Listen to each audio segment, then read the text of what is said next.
اور پوری زندگی نماز پڑھنا تمہارے لیے آسان ہو جائے گا. میں نے تو اس لیے وعدہ کیا تھا, میرے پاس کوئی بھینس ہے نہیں. وہ میاں فوراً بولے کہ مولوی صاحب میں پہلے سے جانتا تھا کہ تو کچھ بھینس دینے والا نہیں ہے, اس لیے میں بھی 40 دن نماز تو پڑھا لیکن بغیر وضو کے ہی پڑھا. مجھے معلوم تھا کہ تو کچھ دینے والا نہیں. یہ ہماری عبادتوں کا حال ہے. نقد فائدہ اگر نظر آتا ہے تو ہم کام کر لیتے ہیں.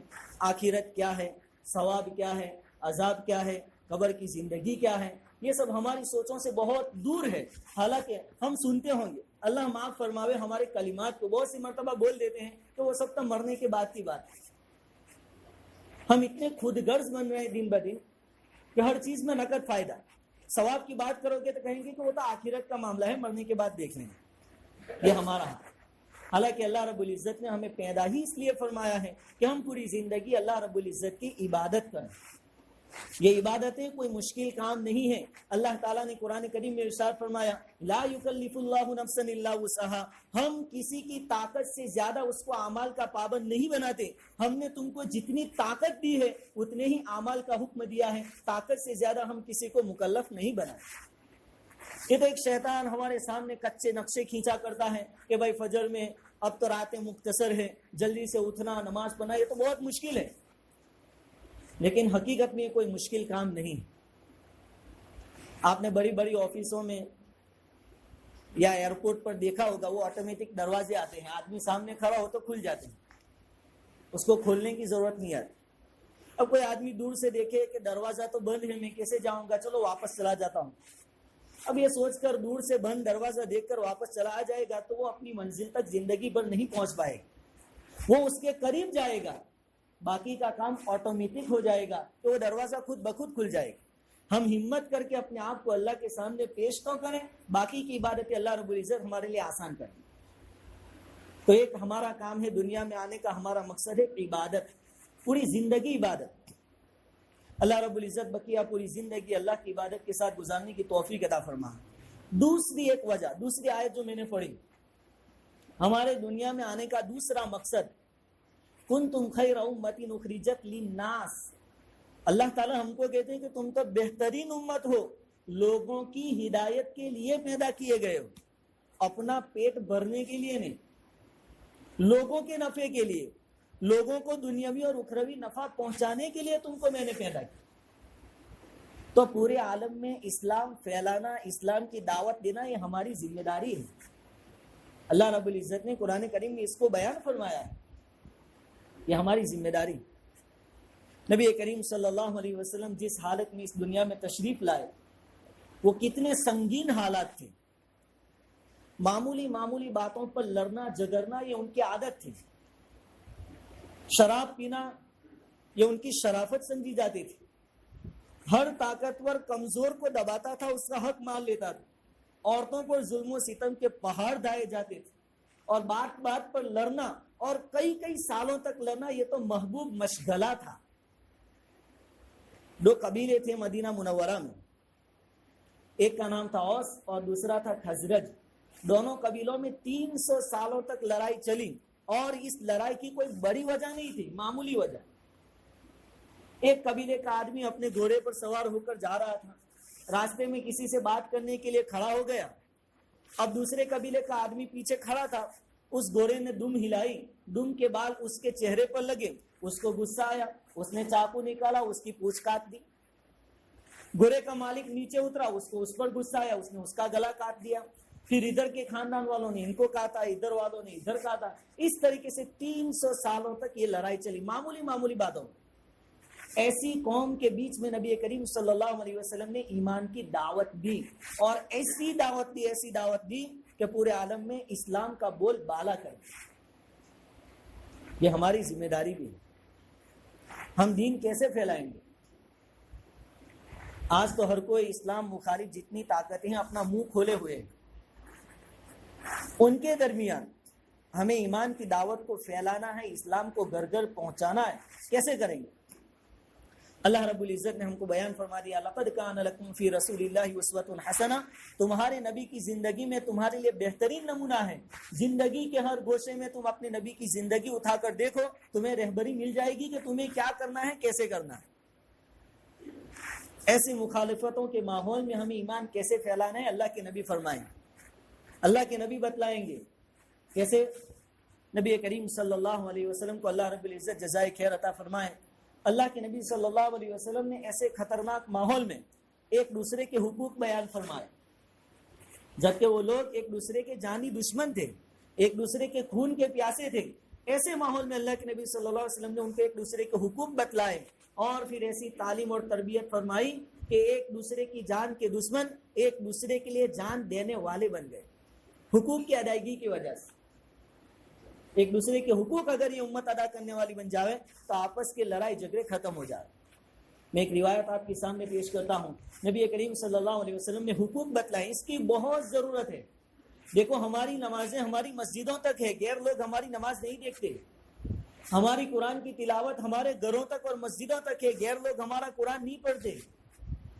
غیروں کے سامنے اگر کوئی چیز جائے گی تو ہمارے اخلاق جائیں گے، ہماری ایمان کی تعلیم جائے گی، اس سے وہ نقی کریں گے کہ اسلام اچھا مذہب ہے یا نہیں۔ اور اللہ معاف فرماوے، اسلام تو بہترین مذہب ہے، اس جیسا کوئی مذہب نہ ہوا نہ ہوگا، لیکن ہم نے غیروں کے سامنے اسلام کی ایسی صورت پیش کی کہ ان لوگوں کو اسلام سے ہی نفرت ہو گئی۔ ہمارے اعمال و کردار کو انہوں نے اسلام سمجھا، حالانکہ اسلام وہ نہیں ہے۔ صحابہ کرام رضوان اللہ علیہم اجمعین نے نبی کریم صلی اللہ علیہ وسلم سے سوال کیا کہ اللہ کے نبی ما حق الجار علی الجار، ایک پڑوسی کے دوسرے پڑوسی پر حقوق کیا ہے؟ دیکھیں یہ باتیں بہت چھوٹی ہے لیکن بہت کام کی ہے۔ سوال پوچھا کہ پڑوسی کے اوپر حقوق کیا ہے؟ نبی کریم صلی اللہ علیہ وسلم نے ارشاد فرمایا ان استعانک اعنتہ، یہ پہلا حق، اگر پڑوسی کسی بات میں تجھ سے مدد طلب کرے تو اس کی مدد کر۔ آج اس امت کو سب سے زیادہ ایک دوسرے کی مدد کی ضرورت ہے۔ بکھری ہوئی امت، ہر ایک اپنی اپنی سوچ کے اعتبار سے الگ الگ جا رہا ہے۔ ایک روایت میں نبی کریم صلی اللہ علیہ وسلم کا ارشاد ہے کہ جو بکری اپنے ریوڑ سے الگ ہو جاتی ہے بھیڑیا اس کو پھاڑ کھاتا ہے۔ یہی پوزیشن اس امت کی ہے کہ ہر امتی الگ الگ فرقوں میں جا رہا ہے، الگ الگ جماعتیں بنا رہے ہیں، الگ الگ گروہ اور خاندان اور پارٹیاں بنا رہے ہیں، اور بھیڑیے ہم کو آئے دن کھاتے جا رہے ہیں۔ ہو رہا ہے کہ نہیں بھائی؟ ان استعانک انتہ، تیرا پڑوسی اگر کسی بات میں تیری مدد چاہے تو تو مدد کر، اور مدد بھی اللہ کے واسطے، اللہ کو راضی کرنے کے لیے۔ صدیق اکبر رضی اللہ تعالیٰ عنہ کے زمانے میں مدینہ منورہ کے امیر المؤمنین ہیں، باقاعدہ ایک لسٹ تیار ہوتی تھی، اس میں نام لکھے جاتے تھے کہ پورے مدینہ میں کون کون ضعیف اور کمزور قسم کے لوگ ہیں، کن کو خدمت کی ضرورت ہے۔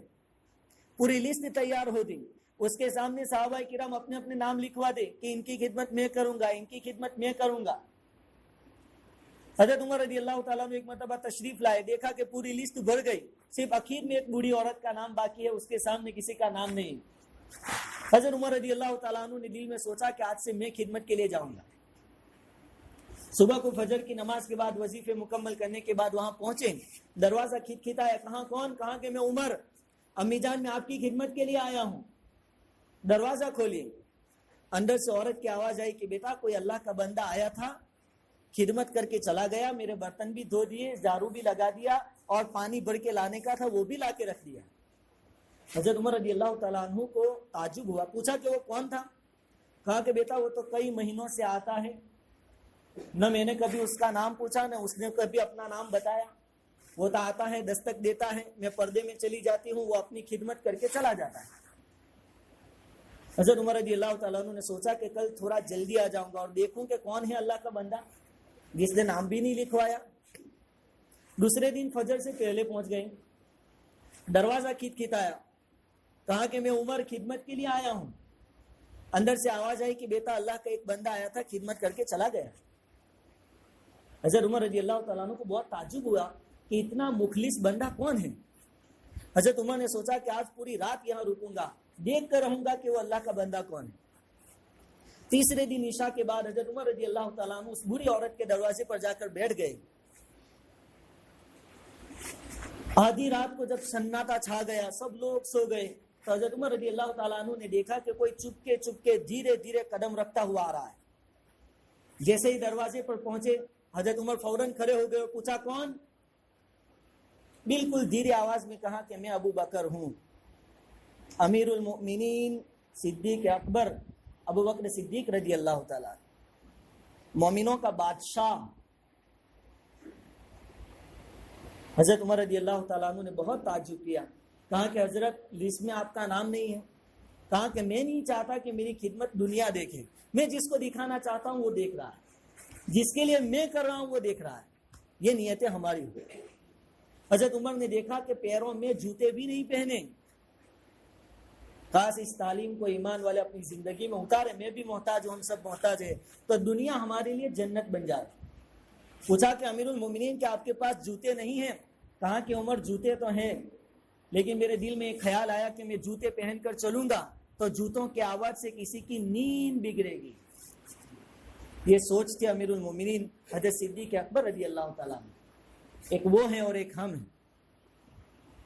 ہم تو چاہتے ہیں کہ گاڑی بھی ایسی لاؤں کہ جیسے اس کا تو پورے محلے کو پتا چلے کہ فلاں چلا، اور ایک صدیق اکبر ہے کہ جوتے گھر پر رکھ کے آئے کہ میری جوتوں کی آواز سے کسی کی نیند نہ بگڑے۔ ایک دوسرے کا کتنا خیال۔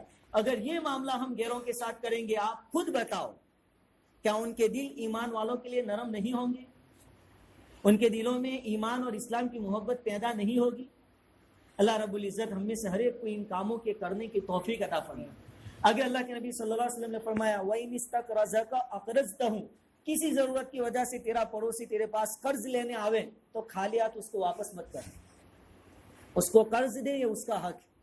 اور پھر فضیلتیں بھی بتلائی کہ آپ نے کسی کو 500 روپے قرض دیا ایک مہینے کے وعدے پر، تو گویا کہ آپ روز اس کو 500 روپے صدقہ دے رہے ہو، اتنا ثواب تم کو ملے گا، روز 500، اور پیسے تو واپس ہی ملیں گے تم کو۔ اور آگے فرمایا وَإِذَا مَرِضَ عُدْتَ، جب تیرا پڑوسی کبھی بیمار پڑے تو اس کی عیادت کے لیے جایا کر۔ دیکھو یہاں مسلمان پڑوسی ہو، ایمان والا ہو، ایسی کوئی قید نہیں، مطلق کوئی بھی ہو، یہودی ہو، نصرانی ہو، مشرک ہو، کافر ہو، کوئی بھی ہو، پڑوسی پڑوسی ہوتا ہے۔ آگے ایک بات اللہ کے نبی صلی اللہ علیہ وسلم نے فرمائی وَإِنْ أَصَابَهُ خَيْرٌ هَنَّأْتَ، اگر تیرے پڑوسی کے وہاں کوئی خوشی کا موقع ہو، کچھ خوشی اس کو حاصل ہو، تو اس کو مبارکبادی دینے کے لیے وہاں جا۔ کوئی ڈگری مل گئی پڑوسی کو تو ہم خوشی خوشی اس کو مبارکبادی دینے کے لیے اس کے گھر جا۔ ہمارے مسلمان بھائی کی ترقی کو دیکھ کر ہمیں خوشی ہونی چاہیے، ہمارے سینے کشادہ اور وسیع ہونے چاہیے، یہ نہیں کہ اس کی ترقی کو دیکھ کر ہم جلنا شروع کر دیں، یہ کیوں آگے آ گیا۔ آج عام طور پر پریشانیاں اسی کی ہیں۔ کہتے ہیں کہ آدمی اپنی تکلیفوں سے اتنا دکھی نہیں ہے جتنا دوسروں کی خوشیوں سے دکھی ہے، دوسروں کی خوشیاں اسے برداشت نہیں ہوتی۔ اور اللہ کے نبی فرماتے ہیں کہ تیرا بھائی اگر کوئی کامیابی حاصل کرے تو وہاں مبارکبادی دینے کے لیے جا، اپنی قوم اپنا سماج آگے بڑھے اس کی فکر کر۔ ہمارا کام تو ایسا ہے کہ بھائی ایک محلے میں ایک گدھے اور کتے کے بیچ میں لڑائی ہوئی کہ بھائی اس محلے کا سردار کون بنے۔ دونوں نے یہ نکی کیا کہ ہم بھاگ کر دیکھ لیتے ہیں، دوڑ کر ریس لگاتے ہیں، جو بھی جیتے گا محلے کا سرپنچ اور بادشاہ بنے گا۔ اب کتا یہ سمجھتا تھا کہ میں تو اس سے زیادہ دوڑنے والا، تو میں ہی جیتوں گا، محلے کا بادشاہ میں ہی بنوں گا۔ اب دوڑ شروع ہوئی، گدھا اپنی رفتار سے بھاگ رہا ہے، کتا بھاگ رہا تھا، لیکن کتے کو تھوڑی معلوم تھا کہ ہر محلے میں میرے ہی نسبی بھائی جو ہیں کتے، وہ مجھے ہی بھونکیں گے اور میرے ساتھ جھگڑیں گے اور مجھے روکے رکھیں گے۔ جون سی گلی میں کتا گھستا، وہ گلی والے کتے اس کے ساتھ لڑائی جھگڑا شروع کر دیتے ہیں، اور ایسا کرتے کرتے گدھا پہلے پہنچ گیا اور وہ جیت گیا۔ یہ حال ہمارا ہے، آپس کی لڑائیوں نے اس امت کو تباہی اور بربادی پر لا کر رکھ دیا ہے۔ پہلے بھی اس امت نے بہت کچھ کھویا ہے آپس کی لڑائیوں کی وجہ سے، ایک دوسرے سے حسد اور بغض کی وجہ سے۔ اندلس جس کو آج ہم اسپین کہتے ہیں، 800 سالوں تک مسلمانوں نے راج کیا ہے وہاں، حکومت، اور پھر عیسائی وہاں غالب آئے۔ وہ کیسے کہ مسلمان بادشاہوں میں آپس میں لڑائی جھگڑے ہوتے رہے، بات یہاں تک پہنچ گئی کہ ایک مسلمان بادشاہ دوسرے مسلمان بادشاہ کے خلاف عیسائیوں سے مدد لینے لگا، اور عیسائیوں کے ہاتھوں مسلمانوں نے ہی مسلمانوں کو قتل کروایا۔ اس کا نتیجہ یہ ہوا کہ عیسائیوں کے دلوں سے مسلمانوں کا رعب، دبدبا، یہ سب ختم ہو گیا، اور رہتے رہتے عیسائی غالب ہو گئے، مسلمان مغلوب ہو گئے۔ ایک مثال علماء نے دی ہے کہ کس طرح عیسائیوں نے مسلمانوں کو آپس میں لڑایا۔ تو بھائی ایک سازش بنائی گئی، اس کے بعد ایک بڑا پادری عیسائی ایک عالم کے پاس آیا، بہت بڑے عالم تھے، ہر جمعہ کو بیان کیا کرتے تھے، کہا کہ ماشاءاللہ آپ تو بہت بڑے عالم ہیں، لوگوں میں آپ کی بہت عزت ہے، علم کے سمندر ہیں آپ تو، ایک مسئلے کے لیے آیا ہوں۔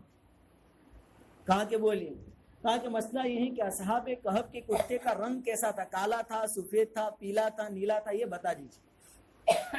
اور جو کہ اس نے عالم کی تعریف بہت کی تھی، اس لیے عالم کو شرم آئی کہ میں یہ کہہ دوں کہ مجھے معلوم نہیں تو میری تو عزت چلی جائے گی۔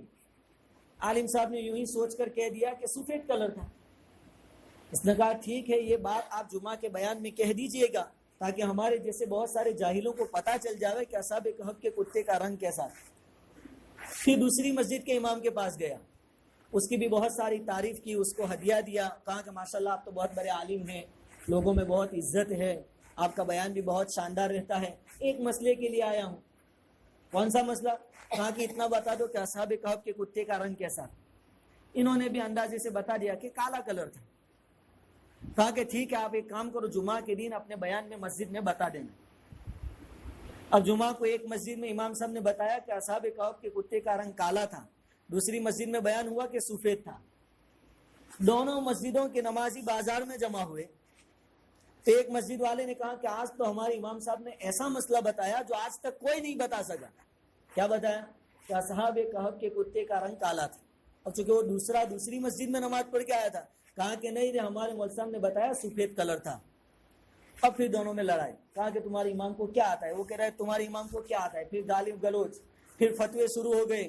اس امام کے پیچھے جو نماز پڑھے اس کی نماز نہیں ہوتی، وہ مسجد میں جو وضو کرے اس کا وضو نہیں ہوتا، پھر آپس میں لڑائیاں شروع ہو۔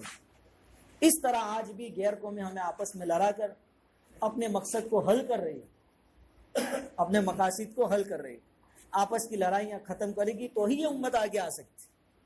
نبی کریم صلی اللہ علیہ وسلم نے جب آخری ایام تھے، جب حجرے مبارکہ سے باہر تشریف لائے، ایک سب نے صحابہ کرام کو نماز پڑھتے ہوئے دیکھا تو آپ نے تبسم فرمایا۔ پوچھنے پر آپ نے بتایا کہ مجھے بہت خوشی ہوئی کہ میری امت ایک پلیٹ فارم پر ایک امام کے پیچھے جمع ہو۔ جب تک یہ متفق رہیں گے، دنیا کی کوئی طاقت ان کو نقصان نہیں پہنچا سکتی، اور جب یہ بکھر جائیں گے تو دنیا کے دشمن جو ہیں ان کے، وہ اپنا لقمہ بنا لیں۔ آج پوزیشن یہی ہے، ہم اپنے دلوں سے حسد، کینہ، کپٹ، بغض، عداوت کو دور کریں، اور اللہ رب العزت کے خاطر ایک دوسرے سے اگر کچھ ناچاکی ہو گئی ہے تو معافی صافی کر لیں۔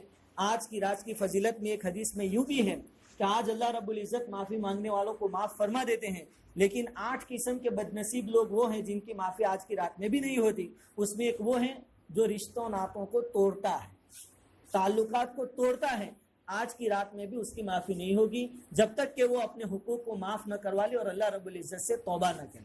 آگے ایک بات اللہ کے نبی صلی اللہ علیہ وسلم نے اور بیان فرمائی کہ جب تو اپنے گھر میں کوئی اچھی چیز پکاوے تو پڑوسی کو بھی تھوڑا کچھ دیا کر، کھانا کھلایا کر۔ اس کے بھی بچے ہیں، اچھا اچھا کھانے کا ان کو بھی شوق ہے، اس کا اتنا حق تو ادا کیا ہے۔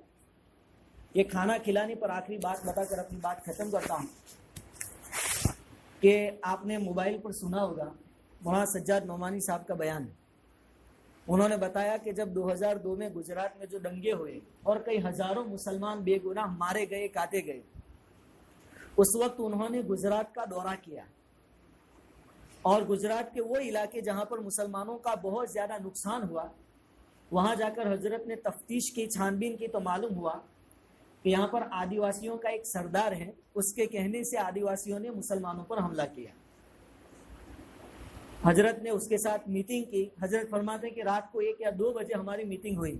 حضرت کہتے ہیں کہ میں نے ان سے پوچھا کہ ایک انسان ہونے کے ناطے تمہارے دلوں میں اتنا بھی رحم نہیں آیا؟ تم کتنے بے رحم ہو گئے کہ تم نے حاملہ عورتوں کے پیٹوں کو چیرا اور اس میں سے معصوم بچوں کو، جن کے اندر ابھی جان بھی نہیں پڑی تھی، ان کو نکالا اور اپنی تلواروں پر اٹھایا اور ان کو بھی ٹکڑے ٹکڑے کر دیا۔ اتنی ساری بے دردی اور بے رحمی تم کہاں سے لائے؟ اس وقت اس نے جواب دیا تھا. حضرت نے اپنے بیان میں فرمایا ہے کہ مولانا بات اصل یہ ہے کہ آپ دیکھو سورت سے لے کر احمد آباد تک ہائی وے پر بڑی بڑی مسجدیں ہیں, بڑے بڑے مدرسے ہیں. ہم وہ مدرسوں کے سامنے نالوں پر رہنے والی قوم ہے. روزانہ مسجد میں مدرسوں میں اچھا اچھا کھانا تیار ہوتا ہے اور پھر ہڈیاں اور روٹیاں سب کچرے پیٹی میں پیچھے پھینکتے ہیں ہمارے سامنے, لیکن آج تک کوئی ہمیں ایک لقمہ بھی کھلانے نہیں آیا. اور یہ RSS کے لوگ ہیں جو ہمارے گھروں میں آتے ہیں, ہم کو اناج پانی دیتے ہیں, ہمارے بچوں کی پڑھائی کی فکر کرتے ہیں, کوئی بیمار ہوتا ہے تو علاج کرواتے ہیں. اس لیے ہم کو ان سے محبت ہو گئی اور مسلمانوں سے نفرت ہو گئی. اڑوس پڑوس کا خیال رکھیں, اس سے بہت فرق پڑتا ہے. اور آگے اللہ کے نبی صلی اللہ علیہ وسلم نے ارشاد فرمایا کہ اپنی تعمیر, اپنی عمارت کے ذریعے پڑوسی کو, ہوا کو مت روکنا. کچھ بنا رہا ہے گھر بار وغیرہ, دیوار وغیرہ, تو اپنے پڑوسی کی ہوا نہ رک جاوے, اس کا خیال کرنا. باتیں تو بہت چھوٹی ہیں لیکن واقعتاً بہت بڑی باتیں ہیں. وقت بہت مختصر ہے. اگر تجھے بنانا ہی ہے, مجبوری ہے, تو پہلے اس کی اجازت لے. اگر وہ اجازت دے تو پھر تو بنا سکتا ہے. پڑوسی کا اتنا خیال کیا جائے. اور کہا کہ اگر تو کوئی پھل فروٹ وغیرہ گھر پہ لاوے تو پڑوسی کے لیے بھی لے آنا. اور اگر تیری اتنی طاقت نہیں ہے کہ تو پڑوسی کے لیے بھی لاوے تو جو کچھ بھی لاوے گھر میں ہی کھا لینا. اس کی خوشبو بھی پڑوس میں مت جانے دینا کہ جس کی وجہ سے اس کے بچوں کو تکلیف ہو, کہ اس کے بچے اپنے ماں باپ کے سامنے ضد کرے اور روے دھوئے, جس کی وجہ سے ان کے ماں باپ کا بھی دل دکھے. اگر یہ امت اتنا خیال رکھنے والی بن جائے گی, انشاءاللہ تعالی آنے والے حالات اللہ رب العزت ہمارے لیے خوشگوار بنا لیں گے.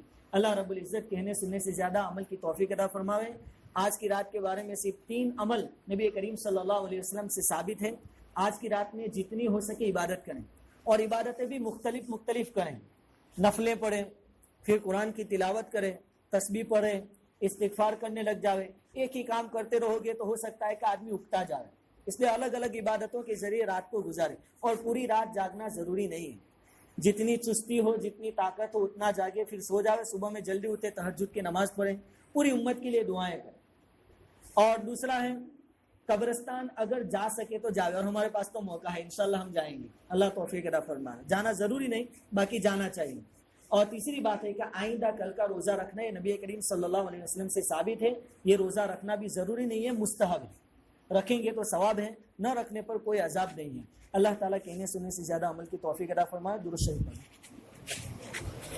بسم اللہ الرحمن الرحیم. الحمد للہ رب العالمین والصلاة والسلام علی سید الانبیاء والمرسلین یا اول الاولین یا آخر الاخرین یا راحم المساکین یا ذی القوة المتین. اللهم ربنا لك الحمد كما ينبغي لجلال وجهك وعظيم سلطانك. ربنا لا أحصي ثناء عليك أنت كما أثنيت على نفسك لا إله إلا أنت سبحانك إني كنت من الظالمين. يا أرحم الراحمين يا أرحم الراحمين يا أرحم الراحمين يا أكرم الأكرمين. یا مولا کریم ہم آپ کے گنہگار بندے ہیں. یا مولا کریم اب تک کی زندگی آپ کی نافرمانیوں میں گزار چکے ہیں. یا مولا کریم ہمارے گناہوں کو اپنے فضل و کرم سے معاف فرمائیے. آپ کے محبوب کا فرمان ہے کہ آج مغرب سے لے کر کل فجر تک آپ کی طرف سے اعلانات ہوتے ہیں کوئی معافی مانگنے والا کہ میں اس کے گناہوں کو معاف کر دوں. الہ العالمین ہم اپنے گناہوں کی معافی کی بھیک مانگتے ہیں. یا مولا کریم ہمارے صغیرہ کبیرہ گناہوں کو اپنے فضل و کرم سے معاف فرما دیجیے. یا مولا کریم اس مجلس میں نوجوان بھی ہیں, چھوٹے بچے بھی ہیں, بڑے بزرگ بھی ہیں, ایسے لوگ بھی ہیں جن کے بالوں پر, جن کے سروں پر سفیدی چھائی ہوئی ہے. الہ العالمین پیروں کی چکناہٹ ختم ہو چکی, زبانیں لڑکھڑانے لگیں. یا مولا کریم الہ العالمین ان کے صدقے طفیل میں, ان کے بڑھاپے کے صدقے طفیل میں حاضرین مجلس کے اور پوری دنیا کے تمام مسلمانوں کے گناہوں کو اپنے فضل و کرم سے معاف فرمائیے. نبی کریم صلی اللہ علیہ وسلم نے ایسے مبارک موقعوں پر جتنی خیر اور بلائیاں مانگی ہیں وہ تمام خیر اور بلائیاں عطا فرمائیے. اور جن برائیوں سے, شرور و فتن سے آپ کے محبوب نے پناہ چاہی ہے, ان تمام سے ہماری اولاد کی, پوری امت مسلمہ کی پوری حفاظت فرمائیے. یا مولا کریم یہ ہم ہماری حیثیت کے مطابق مانگتے ہیں, آپ اپنی طاقت کے مطابق دینے والے ہیں. ہماری ضرورتوں کو ہم سے زیادہ آپ جانتے ہیں. یا مولا کریم قدم قدم پر مدد فرمائیے, ہر ایک کی جائز تمناؤں کو پورا فرمائیے, بیماروں کو شفا عطا فرمائیے. اور اس مبارک رات کی اور آنے والے رمضان کی پوری قدردانی کرنے کی توفیق عطا فرمائیے. جزا اللہ عنا محمد بما هو اہلہ صلی اللہ علیہ وسلم. سبحان ربک رب العزت عما یصفون وسلام علی المرسلین والحمد للہ رب العالمین.